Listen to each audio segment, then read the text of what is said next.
बिस्मिल्लाहिर्रहमानिर्रहीम। अस्सलाम वालेकुम नाज़रीन, आप यूट्यूब चैनल देख रहे हैं। मैं इमरान खान हूँ। पाकिस्तान तहरीक इंसाफ के फैसल वाडा साहब जो हैं वो नाअहल हो गए हैं।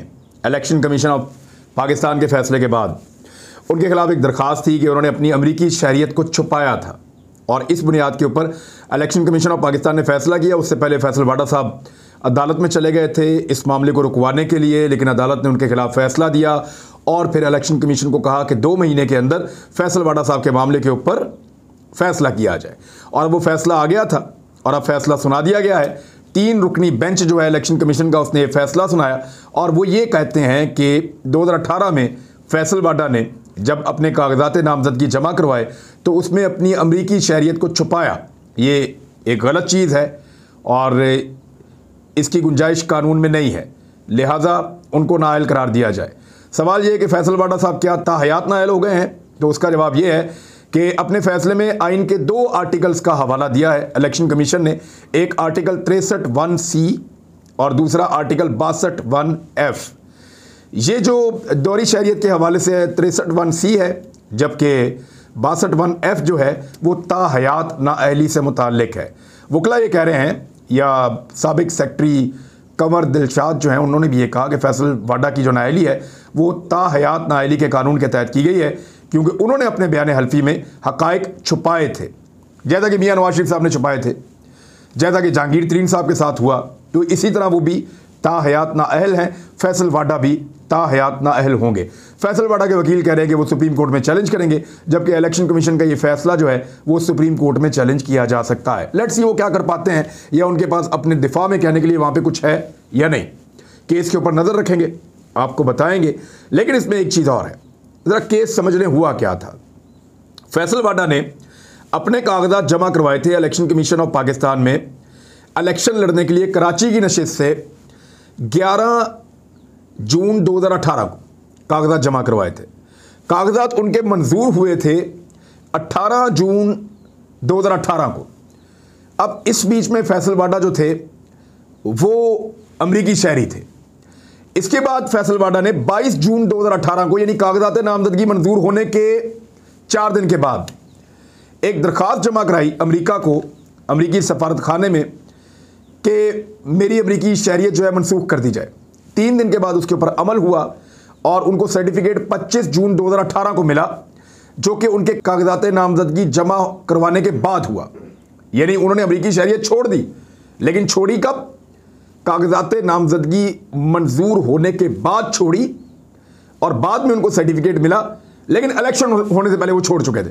बहरहाल अब ये कानूनी नुक्ता है और जो फैसला किया इलेक्शन कमीशन ने वो कानून के मुताबिक किया। लेकिन कानून क्या एक ही तरफ चलेगा? यानी फैसल वाडा और दीगर लोग अगर मिलाएं तो 3 फैसले आ चुके हैं पाकिस्तान तहरीक इंसाफ के खिलाफ इलेक्शन कमीशन की जानिब से नाअहली के, और ये आए हैं गुज़िश्ता 6 दिनों में।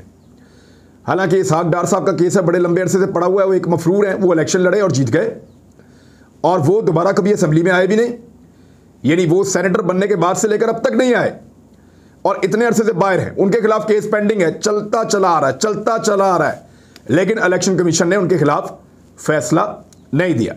बहुत सारे पाकिस्तान तहरीक इंसाफ के लोगों ने दरखास्तें जमा कराई थी नून लीग और पीपल्स पार्टी के लोगों के खिलाफ, उनमें से किसी एक दरखास्त पे भी आज तक फैसला नहीं आ रहा।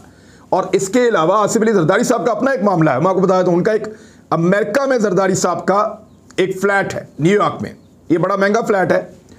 जरदारी साहब ने 2018 के इंतखाबात में जब कागजात नामजदगी जमा करवाए तो जो बैरून मुल्क जायदाद वाला एक सफ़ा है या जो एरिया है, उसमें उस खाने में उन्होंने सिर्फ और सिर्फ दुबई में अपनी एक मलकियत जाहिर की। अमेरिका में न्यूयॉर्क में अपना जो फ्लैट है उसके बारे में उन्होंने नहीं बताया। ये फ्लैट इमरान खान साहब भी 2011 में जिक्र कर चुके हैं, जरदारी साहब का है। अली जैदी ने इसके ऊपर तफसीलात शेयर की हुई हैं। बहुत सारे लोगों ने इसके ऊपर जो है वो मामला उठाया, इलेक्शन कमीशन के पास भी गए। ये 15 जून 2021 को नैब की तरफ से आसिफ अली जरदारी साहब को एक नोटिस भी भेजा गया है कि आपने ये फ्लैट बनाया, ये आपकी मलकियत है, जनाब इसका जवाब दें, आप ये पैसे किस लीगल चैनल से पाकिस्तान से बाहर लेकर गए। ये फ्लैट 5,30,000 अमरीकी डॉलर्स में खरीदा गया था, जरदारी साहब ने लिया था। हर साल इस पर $10,000 जो है वो सालाना टैक्स भी तवातर से जमा करवाया जाता है और जरदारी साहब के दस्तखत मौजूद हैं। 2007 में जरदारी साहब ने ये प्रॉपर्टी खरीदी थी। अब इसको क्योंकि उन्होंने जाहिर नहीं किया तो फिर उनके खिलाफ भी एग्जैक्टली यही केस बनता है। क्या उनको भी ताहयात नाअहल किया जाएगा, क्योंकि उन्होंने भी अपने कागजात नामजदगी में हकायक छुपाए हैं। दूसरी जानिब वज़ीर-ए-आज़म पाकिस्तान इमरान खान साहब ने अपने जलसों का शेड्यूल जो है उसका ऐलान कर दिया है।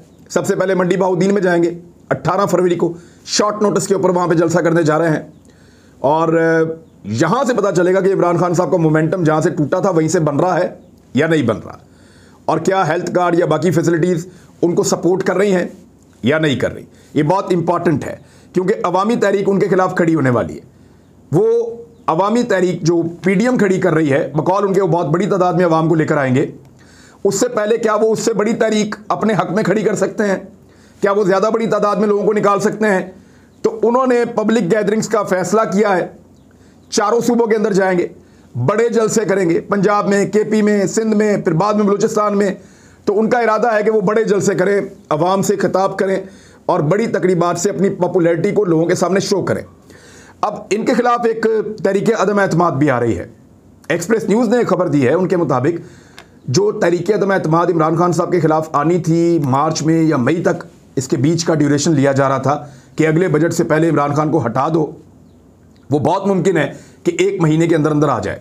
उसकी वजह यह है कि PMLN फौरी तौर पे चाहती है कि इमरान खान को हटाया जाए। मुस्लिम लीग नून ने एक फार्मूला भी तैयार कर लिया है। फार्मूला यह है कि शहबाज शरीफ साहब को वज़ीर आज़म पाकिस्तान बनाया जाएगा एक अबूरी मुद्दत के लिए। यानी इमरान खान साहब के खिलाफ तहरीक अदम एतमाद आएगी, उनके इत्तेहादियों को तोड़ने की कोशिश की जाएगी, उनकी अपनी जमात के ऐसे लोगों को तोड़ने की कोशिश की जाएगी जो घोड़े हैं, जो इलेक्शन लड़ते हैं और जीत जाते हैं, और फिर उनको बाद में PMLN के टिकट का वादा किया जाएगा कि आप तहरीक अदम एतमाद में अपोजिशन बेंचों के ऊपर आके हमारे साथ खड़े हो जाएं, हम अपनी तादाद ज़्यादा शो करेंगे, और जब तादाद शो करेंगे तो इमरान खान साहब के खिलाफ तहरीक अदम एतमाद कामयाब हो जाएगी, वो बतौर वज़ीर आज़म फारिग हो जाएंगे, और फिर हम ही सारे लोग मिलकर शहबाज शरीफ को वज़ीर आज़म पाकिस्तान बना देंगे। ये है वो फैसला जो किया गया है। अब इसमें तहरीक अदम एतमाद कामयाब करवाने के लिए पाकिस्तान तहरीक इंसाफ के लोगों को काबू किया जाएगा, लेकिन क्योंकि आईने पाकिस्तान इसको फ्लोर क्रॉसिंग कहता है और उसकी इजाज़त नहीं है, तो उसके बाद जब शहबाज शरीफ साहब वज़ीर आज़म के उम्मीदवार के तौर पे आएंगे तो उस वक्त मुस्लिम लीग काफ और MKM को कहा जा रहा है कि आप हमें वोट डाल दें, उसके बाद अपोजिशन को वोट डाल दें। आप इमरान खान के खिलाफ चाहे खुल के सामने ना आए, लेकिन जब शहबाज शरीफ वज़ीर आज़म के उम्मीदवार हों तो वो वोट डाल दें। अब नून लीग का फार्मूला यह है कि 90 दिन के लिए शहबाज शरीफ साहब वज़ीर आज़म पाकिस्तान बनेंगे और उसके बाद वो नए इंतखाबात करवा देंगे पाकिस्तान में। इन 90 दिनों के अंदर शहबाज शरीफ साहब इस हुकूमत के खिलाफ ठीक ठाक प्रोपेगेंडा करेंगे। वो ये बताएंगे कि ये भी तबाह, वो भी तबाह, ये भी ऐसे, वो भी ऐसे, और फिर इस तरह ही एक नई पॉलिटिक्स पाकिस्तान के अंदर खुलेगी। शहबाज शरीफ का नाम क्यों आया, ज़रा इसके ऊपर आप गौर करें। इस वक्त जो आदमी अपनी गिरफ्तारी के सबसे ज़्यादा करीब है वो शहबाज शरीफ है। यानी शहबाज शरीफ साहब का केस मनतकी अंजाम को पहुंच रहा है, सबूत बड़े वाजे हैं और खुले हैं। यानी चपड़ासियों के, PNs के और ड्राइवर्स के और कैशियर्स के अकाउंटों के अंदर अरबों रुपए आए हैं। वो लोग जिनके पास गाड़ी नहीं है, मोटरसाइकिल भी नहीं है, वो लोग जो किराए के घरों में रहते हैं, वो लोग जिनका कोई बैंक बैलेंस नहीं है, वो लोग जिन्होंने कभी शायद 1 करोड़ की रकम भी टेलीविजन के अलावा कभी अपने सामने इकट्ठी ना देखी हो, उन लोगों के अकाउंटों के अंदर अरबों रुपए निकले हैं। और वो लोग ये स्टेटमेंट दे चुके हैं कि जनाब ये पैसे हमारे नहीं थे, ये इनके पैसे थे। तो वो पैसा उनके अकाउंटों में रखना ही एक तरह की मनी लॉन्ड्रिंग है, और ये शहबाज शरीफ साहब के खिलाफ साबित हो रहा है। वो गिरफ्तार हो सकते हैं, और उस गिरफ्तारी की सूरत में ये जो एक चीज़ है ये बहुत सपोर्ट करेगी, जिसको कहते हैं तहरीक अदम एतमाद, ताकि अगर तहरीक अदम एतमाद से पहले गिरफ्तारी वाला मरहला आए तो ये कहा जाए कि बचाने की साजिश हो रही है इमरान खान को, सियासी इंतकाम लिया जा रहा है।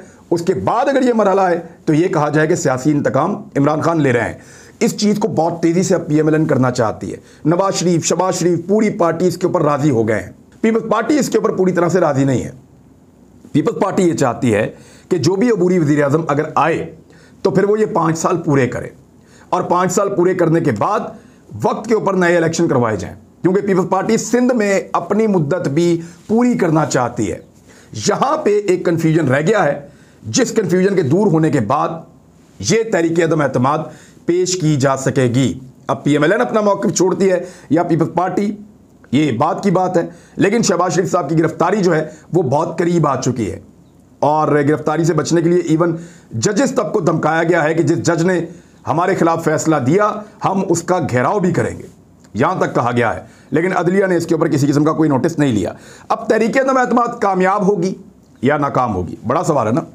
इस बड़े सवाल का सादा जवाब यह है कि अगर एस्टेब्लिशमेंट गैर जानिबदार रही, मुक्तदर और ताकतवर हल्के मुल्क के अंदर गैर जानिबदार रहे, तो तहरीक-ए-एतमाद नाकाम हो जाएगी।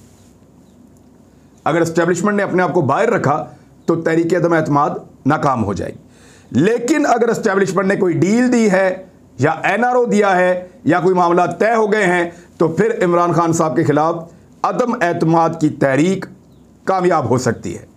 क्योंकि बहुत सारे लोग इशारों में ये बातें कर रहे हैं, इस्लामाबाद के ईवानों में काफ़ी दिनों से चल रहा है कि शहबाज शरीफ साहब ना सिर्फ वज़ीर आज़म बनने वाले हैं बल्कि वो अपनी काबीना की भी तैयारी कर रहे हैं। और कुछ लोगों का जो एटीट्यूड है वो गुज़िश्ता कुछ हफ्तों से वज़रा वाला एटीट्यूड है।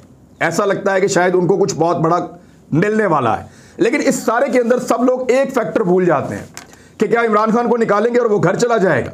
नहीं, वो जड़ों में बैठ जाएगा हर उस जगह की जहां से उसके खिलाफ साजिश होगी।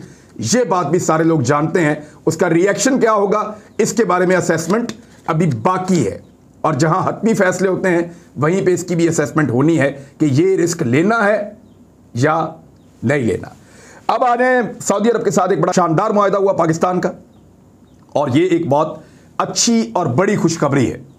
तो ये खुशखबरी आपको सुनाते हैं कि सऊदी अरब के साथ पाकिस्तान ने एक तारीखी नौइयत का मुआहदा किया है।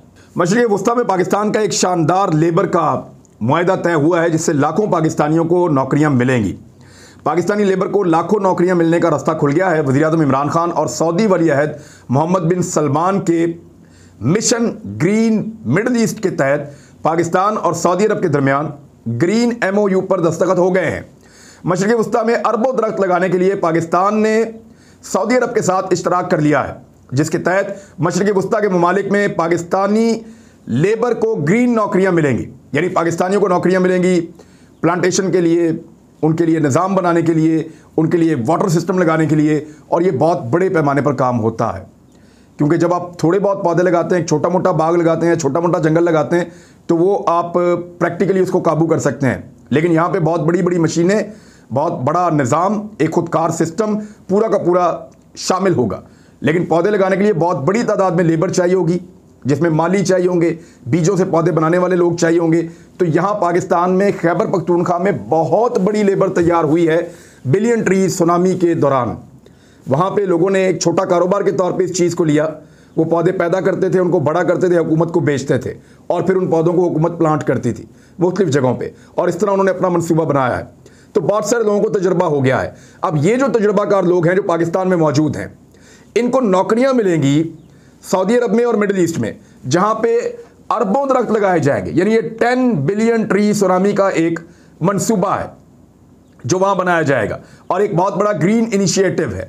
सऊदी अरब के साथ पाकिस्तान ने इश्तराक कर लिया है, जिसके तहत मशरिक़ वस्ता के ममालिक में पाकिस्तानी लेबर को ग्रीन नौकरियां मिलेंगी। हर तरह के पौधे लगाने में पाकिस्तान मुआवनत करेगा। सऊदी अरब शजरकारी के लिए पाकिस्तानी लेबर को लाखों नौकरियां देगा, जबकि पाकिस्तान शजरकारी के लिए सऊदी अरब को तकनीकी इमदाद भी फ्राहम करेगा। सऊदी अरब के 7 रुकनी वफद ने भी हाल ही में पाकिस्तान का दौरा किया था। वफद ने पाकिस्तान के 10 बिलियन ट्री सुनामी का जो मनसूबा है उसको बेहतरीन करार दिया, और फिर पाकिस्तान के साथ ये मुआहदा अब सऊदी अरब ने किया है। तो पाकिस्तानियों के लिए एक अच्छी खबर है। एक खबर और है, नूर मुकद्दम का जो कातिल है वो मुकर गया। वो कहता है मैंने नूर मुकद्दम को नहीं मारा। इसकी तफसीलात मैं आपको बताऊंगा बाद में। वो ये कहता है कि नूर मुकद्दम बहुत बड़े पैमाने पे मंशियात लेकर आई, उसने मजबूर किया, दोस्तों को बुलाते हैं, एक ड्रग पार्टी करते हैं। ड्रग के ज़्यादा इस्तेमाल से मैं मदहोश हो गया। जब मुझे होश आया तो मैं जंजीरों में बंधा हुआ था, और नूर मुकद्दम का मेरा DNA इसलिए पॉजिटिव आया क्योंकि नूर मुकद्दम के और मेरे जिस्मानी ताल्लुकात थे और वो सब जानते थे। मुझे होश आया तो पुलिस वाले और सिविल लोग मुझे रेस्क्यू कर रहे थे। नूर मुकद्दम का कत्ल हो चुका था, या तो ड्रग पार्टी में से किसी ने कत्ल किया है या किसी और ने आके मार दिया है, मुझे नहीं पता। अब ये झूठों का एक पुलंदा है, क्योंकि ये आदमी पहले सारी कहानी खुद सुना चुका है, और इस झूठ के ऊपर अदालत ने 25 सवालात का एक पूरा पुलंदा सामने रख दिया है कि इसके जवाब इस मुलजिम से लेकर दिए जाएँ। बहरहाल इस पर तफसील से बात करेंगे, लेकिन हो वही रहा है जो ताकतवर आदमी कानून के साथ हमेशा करता है। यानी अरस्तू ने कहा था ना कि कानून मकड़ी का वो जाला है जिसको बड़े जो हैं वो ताकतवर वो फाड़ के निकल जाते हैं और छोटे मोटे कीड़े मकोड़े या गरीब लोग उसके अंदर फंस जाते हैं। वो यहाँ सच साबित होने जा रहा है। रोक सको तो रोक लो। अब तक के लिए इतने, अपना ख्याल रखिएगा, अपने इस चैनल का भी। अल्लाह हाफ़िज़।